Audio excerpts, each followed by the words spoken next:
Hello and welcome to another edition of Journalist Hangout. I'm Ayodele Ozubakun.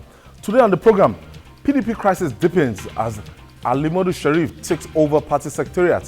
Federal government begins process of bailing out states for the second time. Journalist Hangout starts after this time out. Don't go away.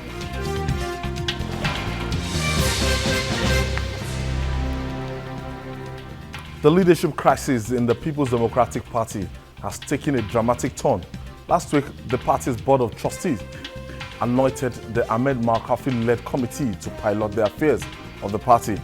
It announced that a reconciliation committee had put to bed all the issues bedeviling the opposition party.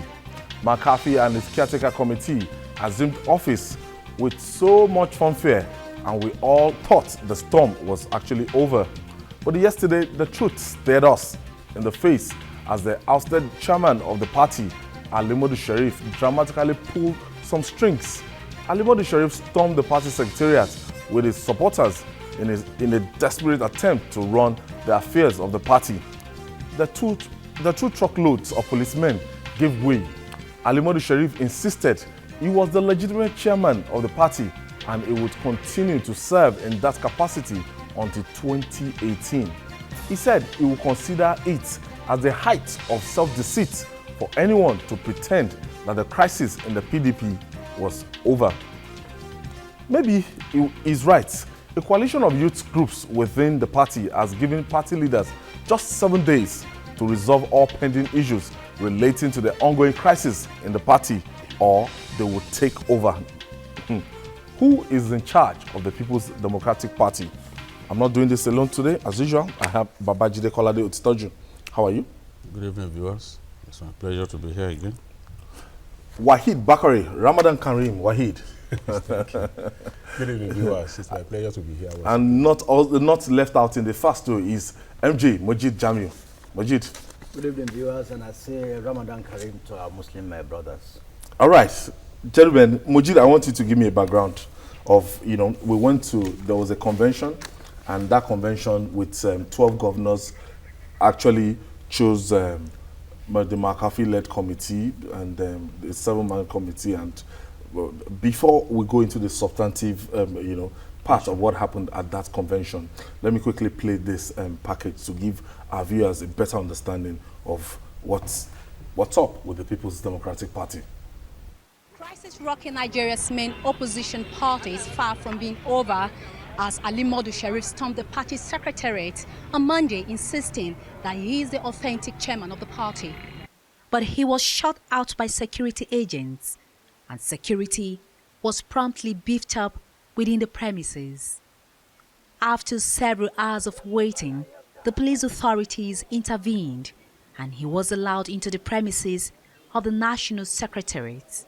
When the police stopped me, I went to the IG and I told the IG with my principal officers, Mr. IG, the police are here to protect us, not to take the law into their hands. And IG said, no, we are only protecting you. The leadership crisis rocking the party worsened after the May convention. Some leaders of the party had asked Sheriff and other members of the National Working Committee to step down to allow a caretaker committee headed by Senator Ahmed Markafi to take over the running of the affairs of the party. But this didn't go well with those in Sheriff's camp, who vowed to fight back. There is nothing like caretaker. I remain the authentic chairman. For how long will we continue like this? It doesn't show sincerity. It doesn't show like a house that wants to stand, and move on. That no matter how good intention a government is, if they do not have a credible opposition, then the interests, the yearnings, and the felt needs of the masses cannot be met. Several committees have been set up to resolve this crisis, but it seems the PDP house is divided against itself, and the center can no longer hold. Do Shima Abu, TVC News, Abuja.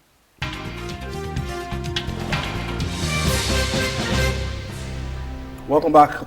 All about the People's Democratic Party. MJ, this back and forth. And yesterday it came to my mind, the All Progressive Congress in Edo State will be conducting its primaries this weekend. And there's a timeline, there's a timetable that the People's Democratic Party is they're expected to follow suit, unless the Independent National Electoral Committee might not recognize the any candidates that comes from a divided house.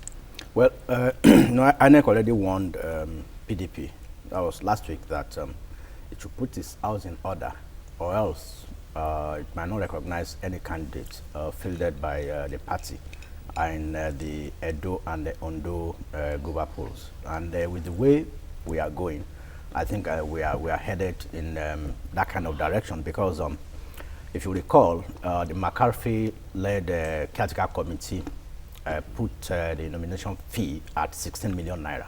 But yesterday, when Sheriff took over, he said his own nomination fee is 10 million. The nomination fee for governorship candidates in Edo State for PDPs.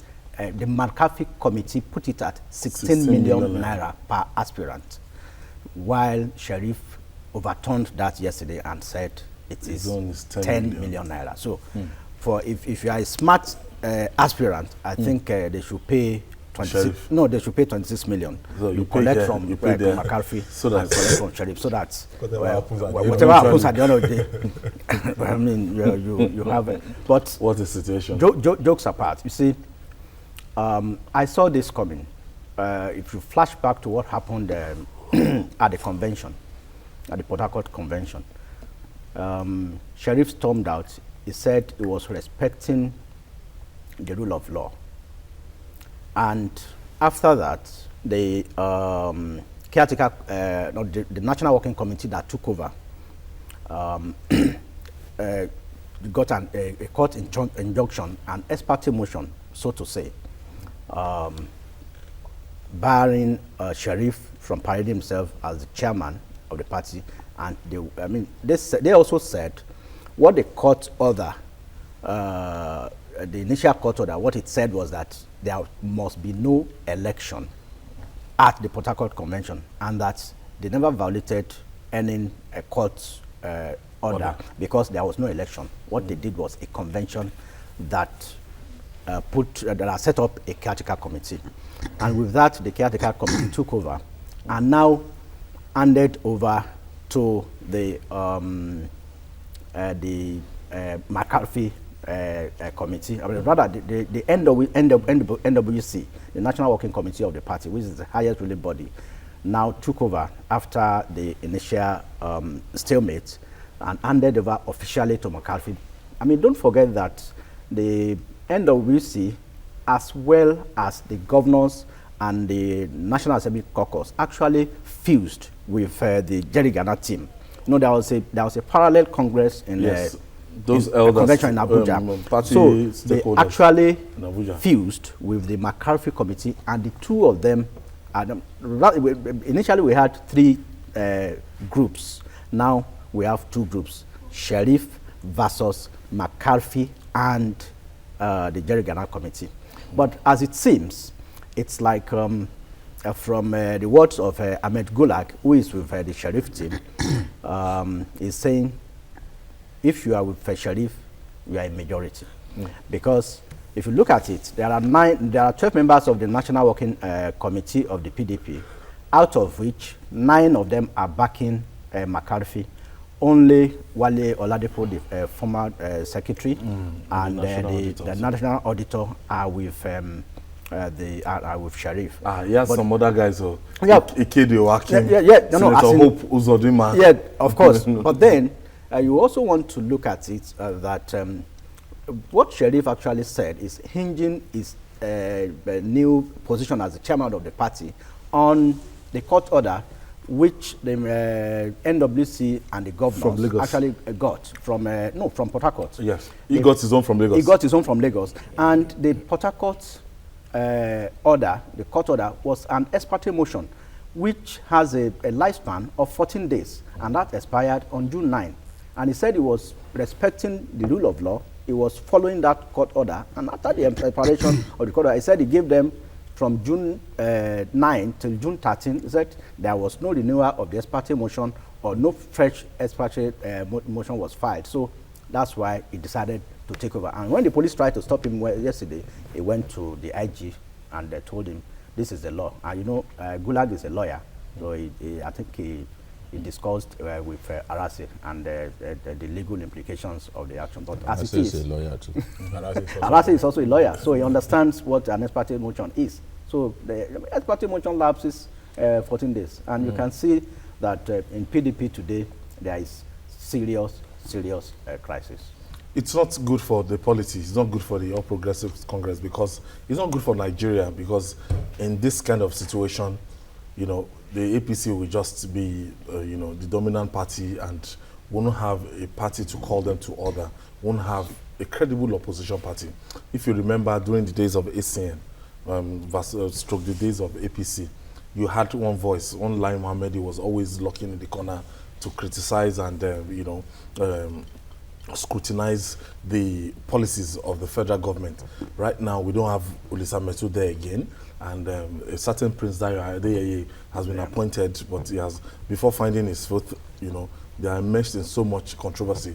What does this portend? Well, it's not good for the development of democracy in Nigeria, a situation whereby we don't have a viable opposition party. Unlike in the past, when PDP was in charge, you can see that at every point in time, the APC kept putting them on their toes. You know, look at what happened when they increased fuel pump price under Jonathan.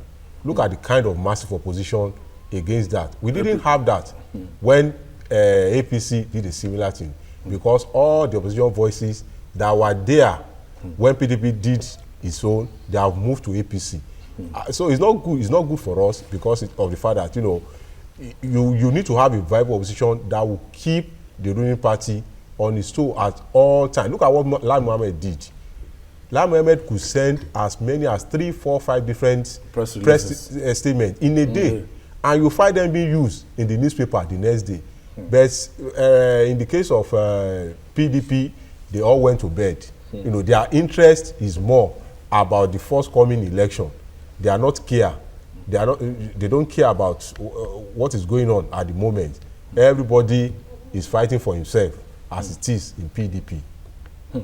Julie, in this kind of situation, do you see the party leaders, if the board of trustees of this PDP cannot, you know, if they are not able to hold the warring factions together, and all the party leaders, they've not been able to, you know, reach out to somebody like Sheriff that allow McCarthy to do it, what is the next line of action you see?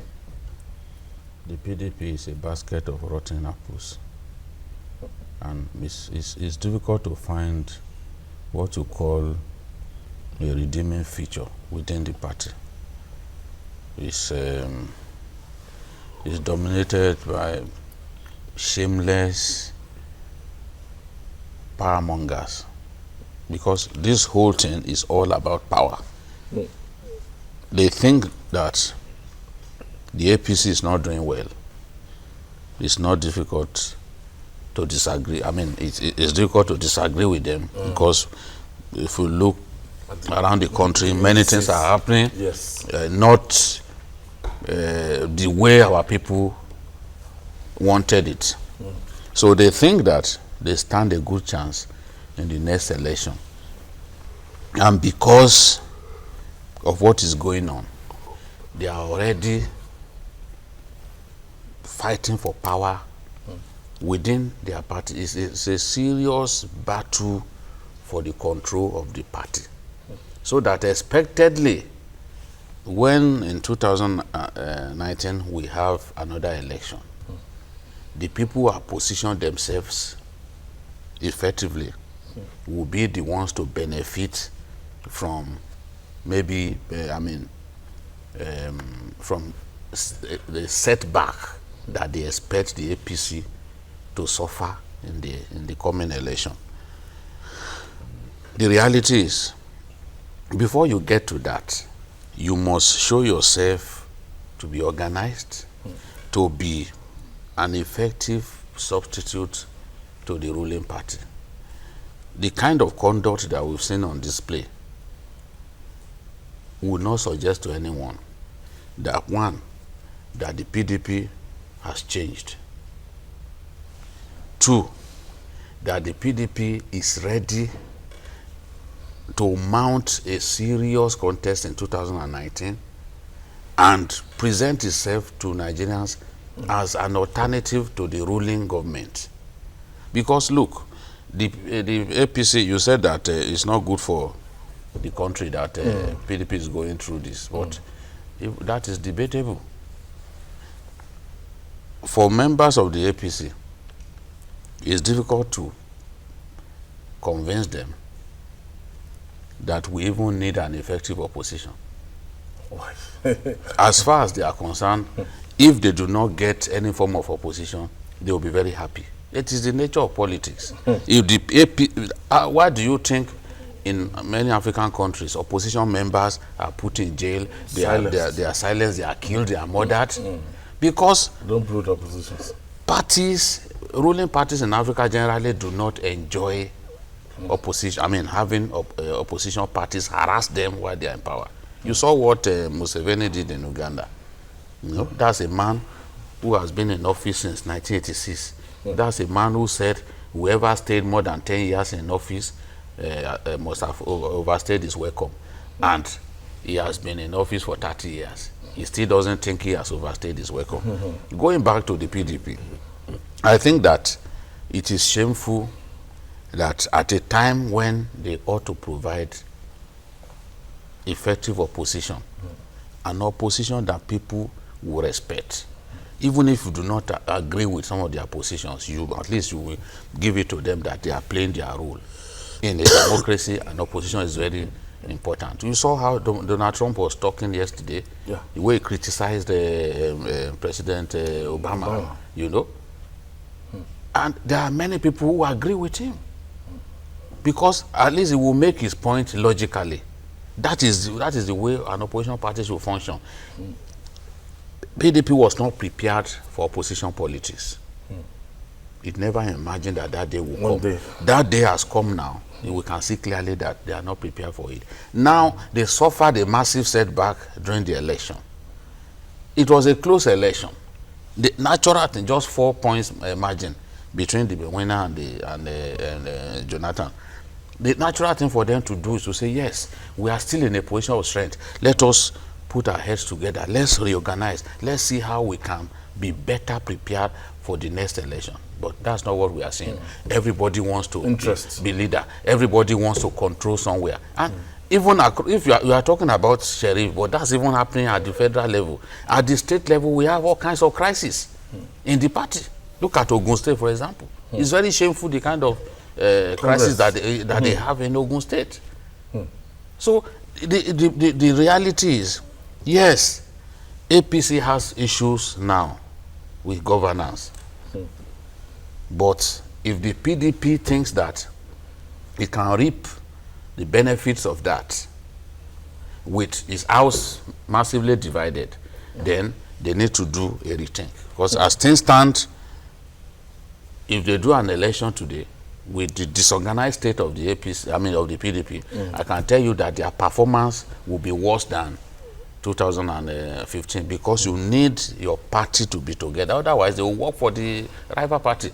If they do an election today, I can tell you a lot of those PDP, power people in the PDP who feel that they have lost out, will support the APC. They will ensure that the APC wins the election. How did APC even get here? The last primaries of the APC, I mean the governorship primaries of the APC had 12 defectors from the PDP. And all those 12 won the primaries in the APC. I'm talking of people like the Gombe governor, Yotom, and the rest of them. Benue. Yes, up till December 4, they were still in the PDP. You see, so if you cannot learn from your crisis, it is the crisis within your party that ensure that the APC storm to power starting even with the walkout of those governors. Yes. You know, the problem with the former national chairman, the Adama man, Bamanga Tukur. Yeah. You know, the problems snowballed. And in the end, they couldn't effectively tidy up things. The election came and they were toast, you know, at the elections. So now it's like they are preparing themselves for another massive failure in 2019. Looking at it, MJ, it's as if they don't have rallying points. People that will rally the People's Democratic Party. We don't have these father figures all around. Because I saw Jerry Ghana on a TV station this morning, but you know, the people that actually came together to put PDP together, I don't know how many of them are around, and the kind of influence they wield is as if the PDP structure is in the hands of the governors. The Bible in Hosea chapter 8 verse 7 says, when you sow the wind, you reap the whirlwind. That's my Patrick now broke it down, that you cannot plant cassava and reap cocoyam. So if you go to the devil, No, Pastor Jamio. yeah, if you go to See, when you're quoting the Bible. yes, because What are we not going to see? no, you see, if you go to the goddess of water, See what the PDP have caused. if you go to the goddess of water to appease it, It's going to traditional religion. for a child, each time you drive on top Milan Bridge, that child will tell you, I want to swim. Because these people will be calling him. You see, the PDP was in desperate need for a leader. They reserved the BOT chairmanship for Jonathan. He saw what was coming. He dodged it.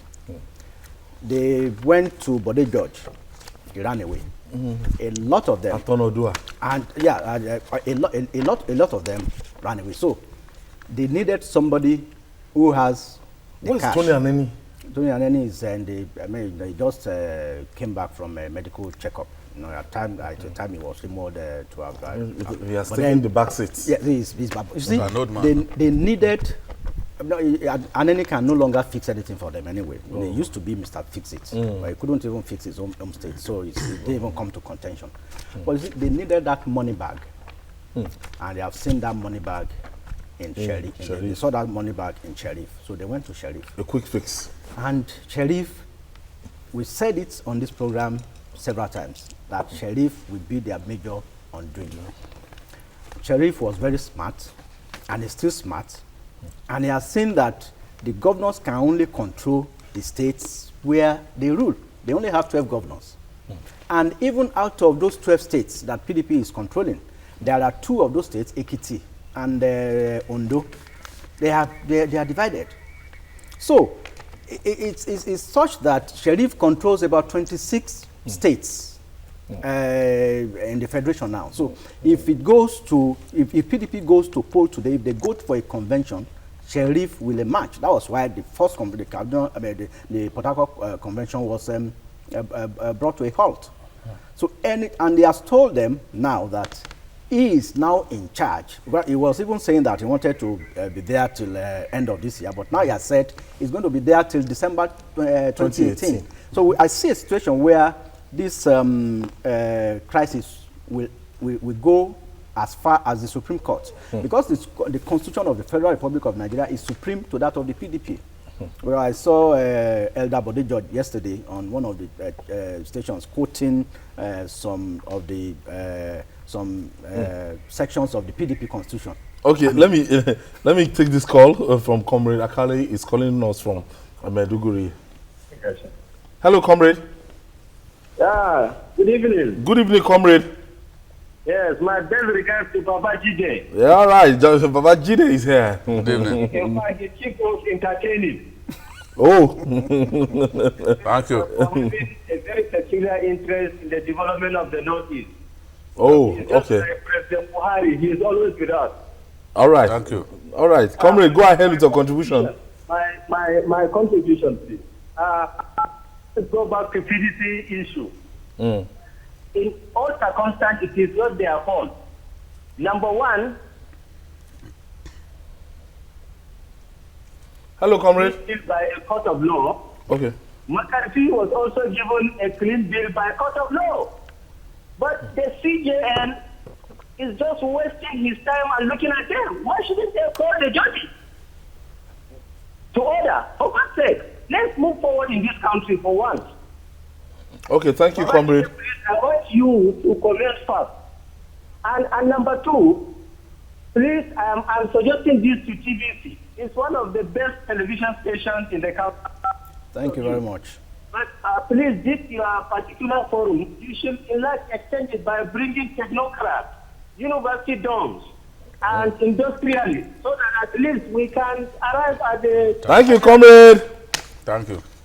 Well, comrade, it's called Journalist Hangout. That's the best I can say. It's not for technocrats. technocrats. It's not for there are other programs for. There are other programs. technocrats. If you watch our programs, you see a lot of our other programs for public affairs and everything. But this is strictly for journalists. Thank you, comrade Akali, that called us from Meduguri. Wahid. So, if this is landing now, we are looking at Ondo and Edo states now. And, the battleground might shift to that place. If Sheriff is saying nomination from 10 million naira and McAfee is saying nomination from 16 million naira, that means the candidates or the aspirants, they are going to be divided between the devil and the deep blue sea. I think I will start by, saying one or two things concerning what the caller said. There is need for the judiciary to be very, very careful. We are all aware of the fact that the judiciary, as it is in Nigeria today, has been politicized. Not only that, they are adding corrupt. salt to the They are injury on corrupt. ground. At least we have seen cases whereby judges were sacked on account of being corrupt. If there was a law, there was a court order that sheriff, should not be removed. They were just trying to be clever by half by saying that what the ruling said was that they should not do any election. That ruling also has it that they should not remove him. And that was what he capitalized on. He's very smart. He went back to that same court that, look, the order you gave on May 12, that I should not be removed, has been violated. What are you going to do about it? And the judge now look at the section of the Constitution which says that any order or ruling that has been given by a court of competent jurisdiction is binding throughout the country. So that's what he capitalized on, and he's also smart in the sense that he waited for the 14 days to elapse before going to that place. That look, as far as I'm concerned, I will obey the rule of law by not going to do. I will not do anything, but I will wait until after 14 days, which was what he did. Now to your question, the battleground will shift to Edo and Ondo State. For me, if I'm to be an aspirant, I will go with the sheriff fashion, because yes, it is safe. It is safe to do that because of the fact that the one on ground. It's the one on ground. The judge also warned that if you go and collect form from the from McCarthy-led committee, you are on your own. McCarthy seems to be so formidable. As in the National Assembly, they are formidable. All the 12 governors. They are formidable. But if you have to go by the provision of the Constitution, they are not. At the end of the day, Sheriff will have this way. Because the mistake they made was that they should have gone to court to vacate that order first. Let me explain to you why they didn't go. Because we can blame them, we can say they were not tactical, they were dumb and all that. On Tuesday, the PDP leaders came together. The meeting was held in Ondo House in Abuja. Yeah. Sheriff's men were represented there. At least three of his supporters. And they said he was not in the country. Sheriff's men were there. Secondus, all the main protagonists in this whole wahala. And Gulag, they were there. And at the end of the day, what did the BOT say? The BOT said, well, we have successfully reconciled The warring faction. the warring faction. And Secondus now handed over to McCarthy. Now, my suspicion, and I have every reason to believe that that's exactly what played out. My suspicion was that Ali Modu Sheriff had his game plan. He watched With the them. looks of things. He knew what to do. He played along. You will see that at a point he kept quiet on this matter. Yeah. He played along, got his people to attend that meeting, and they gave the impression, a semblance of, okay, no have victor, agreed. no vanquished, we have peace, we are There's a going to truce. make peace. Shortly after that, this is playing out. Because you said they should have renewed what was it called, the ex parte order. But with Sheriff's people being represented at the peace meeting, I don't know what they said at the meeting. Decoy. They must have been wrong-footed. You know, they must have been deceived into thinking, well, this whole thing is over. Everybody Yeah, we wants thought now. McCarthy now, you know. So that's exactly what happened. So Now he waited for now I them, get and you. then I have Lawrence from Delta State. Hello, Lawrence. Oh, we lost Lawrence then. Well, gentlemen, we know that it's going to be very, very interesting. Days ahead will be very interesting for the People's Democratic Party. And it's not as if the All Progressive Congress, it's not as if they are doing better. And McCarthy actually sent list of candidates which have not been recognized because of the crisis that we have on ground. I don't envy them. McCarthy has sent, even in Adamawa State, you know, they are supposed to have the local government election. But that local government election now, there is a great possibility that the PDP may not be represented because they sent names of members, I mean, of contestants for the PDP, which, because of the crisis, the ICEC, or what is it called, Adamawa, refused to act upon it. Because when you have a fluid situation like this, you just have to wait. You see how where it will all end. So that's why a top they didn't political act. party. No, Because but the reality is, out of the two parties, the APC and the PDP, a third force will come out. It's a dead certainty.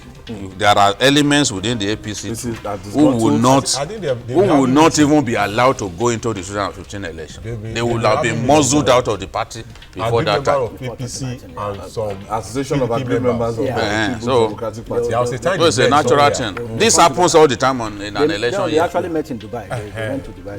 They had a meeting there. And, So we'll see the way forward. it's all a part of the beauty of a democracy. But what is happening in the PDP is like you were pushed to the wall and you wanted to dine with the devil. It's like you want to take a very long spoon. You have a very long spoon, and the short spoon you have, he has taken it from you and even taking the food now. I think Modu Sheriff is actually prepared for this battle. No, don't forget that when we talk about governors having dominated the PDP for so long, he too was a governor. You know, he was a governor, he was a senator, he has money, he has money. And not just that he has money, he has the capacity to waste it.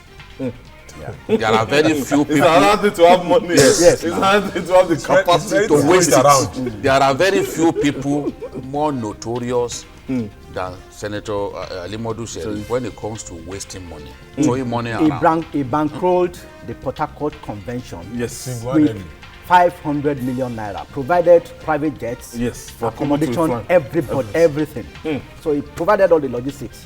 After this break, we'll talk about the federal government and its effort to bail out states of financial crisis for the second time in less than 1 year. We'll be right back after this time out.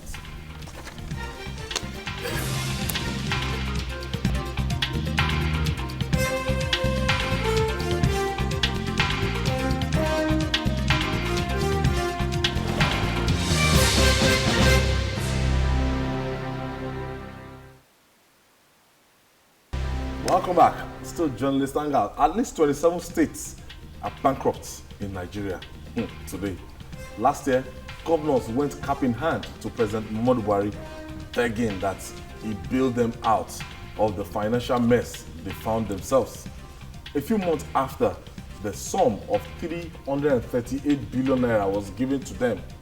These states went back to square one. They were hopelessly broke again. Now, today, they can't still pay workers' salaries. They still owe banks. Their infrastructure projects have been abandoned and workers are distraught.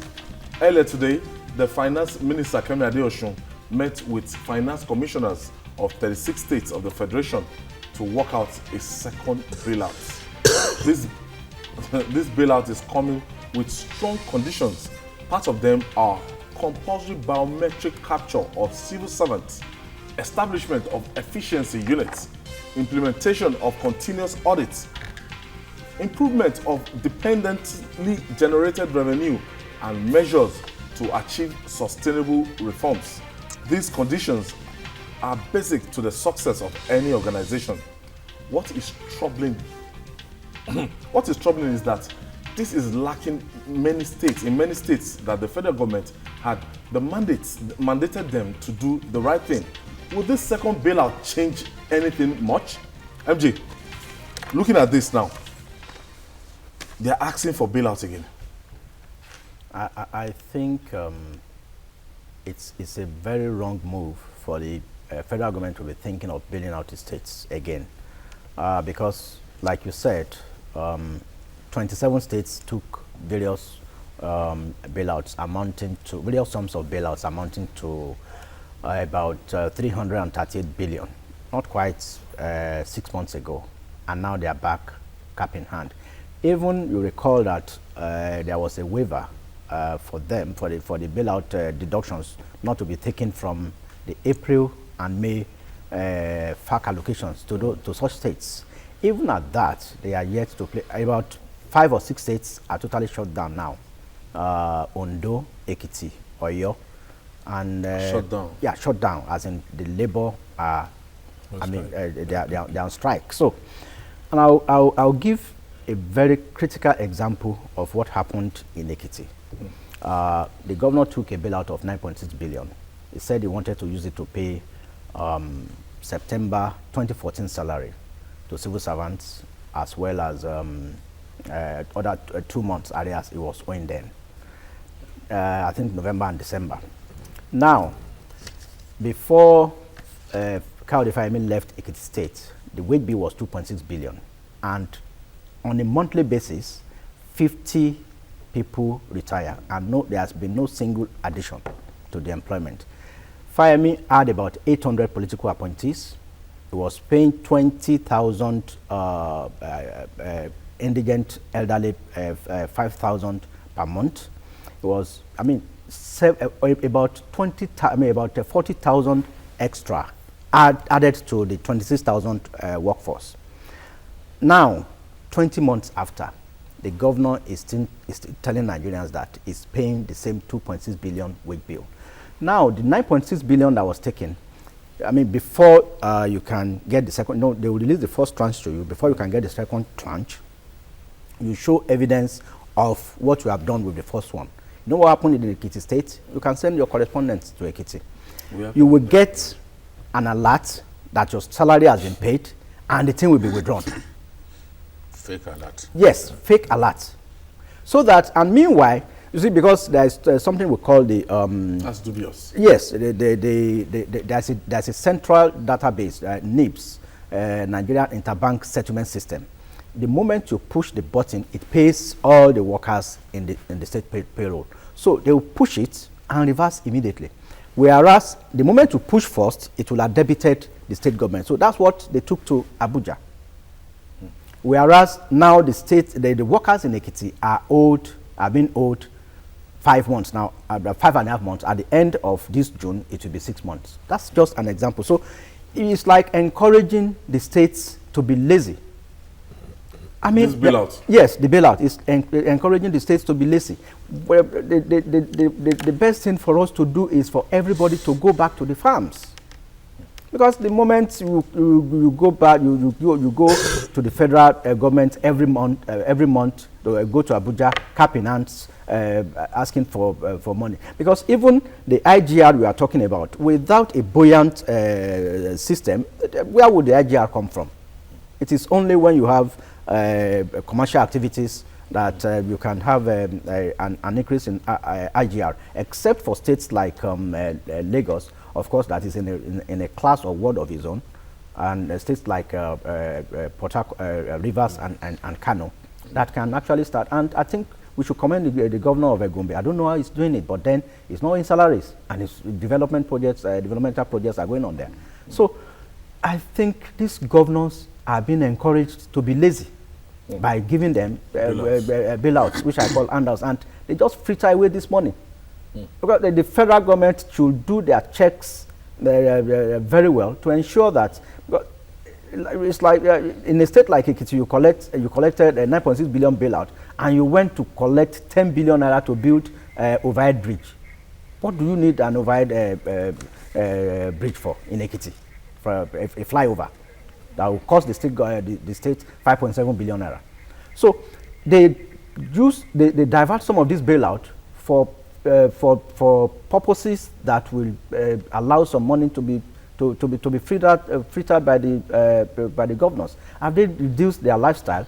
Have they? I mean, like I think one of the state governors said he has been able to reduce the spending on. I've forgotten the state now. The state house running from 300 million to 25 million. And you wonder if they are feeding the whole state. The government has not collapsed. And the government is just has not collapsed. So I don't support the issue of the second bailout for those states. Federal government is to assist states to raise funds from the capital markets. Is this sustainable? It's not. And but let me take it from where MJ stopped. We claim that we are operating a federal system of government. Is this federal system? Is this federalism in the real sense of it, whereby at the end of every month, they gathered in Abuja to share money. Now that there is no money to be shared, that's why they are running into all these problems. We have vast arable lands wasting away in various parts of the countries. What are we doing with it? So even if they go to capital market, it's going to be a short-term solution. We should think of a long-term solution. Let us diversify the economy. Somebody said in Egypt, for instance, where they don't even have the volume of rain that we have here, you need to see what they are doing with agriculture. There are some states in Egypt that they solely depended on agric to get foreign exchange. They import so many food abroad. Look at the amount of money we have wasted on tomato importation alone in the last 6 months. Billions of naira. So we should think of long-term solution, and the long-term solution is that let the governors put on their thinking cap. Let them be pragmatic when it comes to how to generate revenue without necessarily inflicting pains on the masses. Because before you know it now, they'll come with all manner of taxes, asking the people who are already down to come and be paying more taxes. That's not the way to go about it. They should think, what do they use it to develop Dubai? Is it not tourism? Don't you have tourist sites here in Nigeria that we can develop? We have so many that we can do. But when you go to capital market, you want to go and get money from it. The bottom line is, what are they going to do with that money? Are they not going to waste it? Just like they have been doing. Why do you have to build an overhead bridge with 10 billion naira? What do you need international airport for? In Ekiti State. In Ekiti. And when the one in Akure and so many other states like that. Even in Osun State. Wasteful, they are just wasting money. So there is need for us to restructure the country. Let us go back to true federalism, political in all aspects. When you look at it, how sustainable is this second bailout going to be? This idea of bailing the states out? I'm so disappointed that Adeosun and others, this is how they are thinking. When the idea of the first bailout came, I said it on this program that it will fail. It didn't even take 3 months before it became clear to us that the idea of the bailout had failed, because if you bail states out and governors retain their excessive lifestyle, they retain their wasteful lifestyle, there is no way that that money given to them won't be frittered in no time. We gave people bailouts. We told them they should pay salaries with it because the president just couldn't stand watching people suffer. But these states were not monitored. The bailouts were misapplied, which is really, really disgraceful because it should have been used to settle salary arrears. But we've seen situations in which the bailouts were blatantly diverted. And the ICPC has actually come out with its report showing clearly that states diverted the bailouts.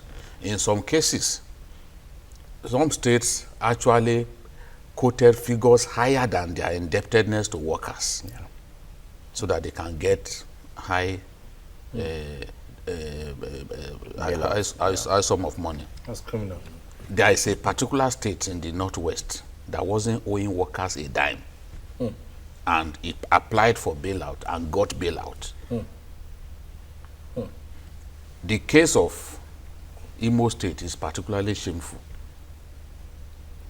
because the bailout was recklessly misapplied.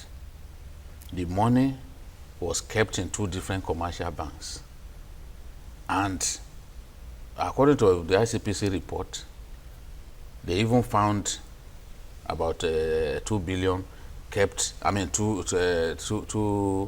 is it 2 billion or so, kept in the government house account. The money kept in different, in fact, in the microfinance bank, they kept some of the money.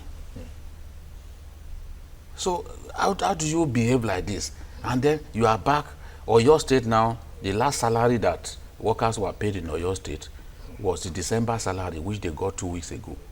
I think on 2 weeks ago. They got December salary just 2 weeks ago. People have not been paid for so long. This year, people have not been paid. And I remember that Oyo got more than 20 billion as bailout. Governors should not be given bailout. I expect that with even, I don't know why, with all these conditions that they are giving them, these are governors who have not deemed it necessary to domesticate the TSA. The TSA will help you to track revenue of government and block leakages. But because these governors are by themselves the main conduit for wastages in the system, apostles of wastages in the system, there is no way they will support the idea of the TSA. So they allow the wastages to continue. The avenues through which the resources are leaking, they are even expanding, as we have seen. So why should you give them bailout? When you give them bailout, the debt stock of the states will also grow, because this thing is not free. Yes, you are thinking of going to the capital market to go and get some loans for states. Why should the federal government be doing that? And at the end of the day, their debts will be high. Whether we like it or not, they will pay. So it's like you are postponing the evil day. You don't need a serious economist to know this. Why our government will bother itself trying to help wayward governors, I really do not understand. Maybe the plight of the workers. The plight of the workers, the reality is, okay, look at the governor of Yobe State. He's not owing salaries. He's not owing salaries. But he's saying that every month that a lot of what should go, of the funds of the state, is taken by ghost workers, and he was threatening to deal with them. You don't need to threaten to deal with them. Just go ahead and deal with them. The governor of Katsina State too said that about 700 million.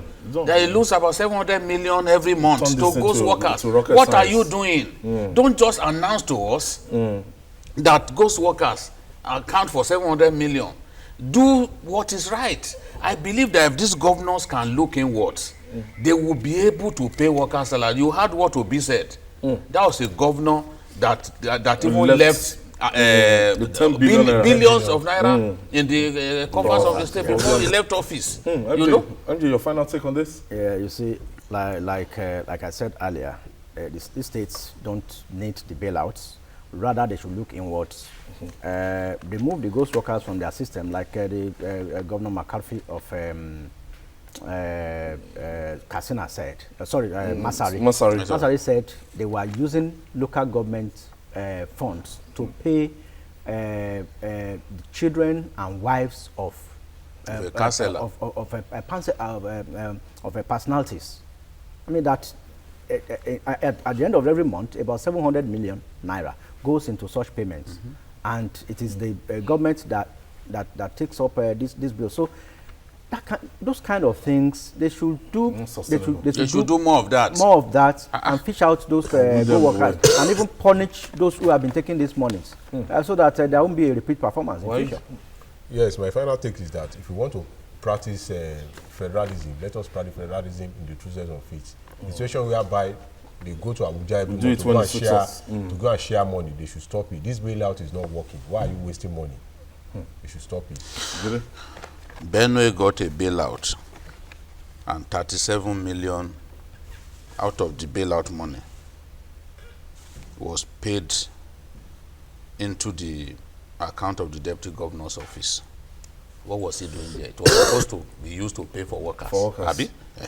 So the same thing, Imo, they found some money in the Imo project account, about 2 billion. 2 billion paid into a microfinance bank account. Is the microfinance bank the bank where workers collect their salaries? So you want to give money to people who will eventually fritter it. My own concern is the fact that we are postponing the evil day. Whatever Adeosun does at this stage is postponing the evil day, because some people will have to come and pay that debt. And when you have a huge debt, it will affect your capacity to provide service, to build roads, to provide clean water and all that. People must realize it. Stop giving these people bailouts. Stop giving them. All right, on that note, that's it on Journalist Hangout today. Join us tomorrow for another interesting episode of the program. You can watch the repeat broadcast tonight at 11. You can also watch Journalist Hangout on YouTube at youtube.com/TVC News Nigeria. I'm Ayodele Uzubako. Bye for now, and God bless Nigeria.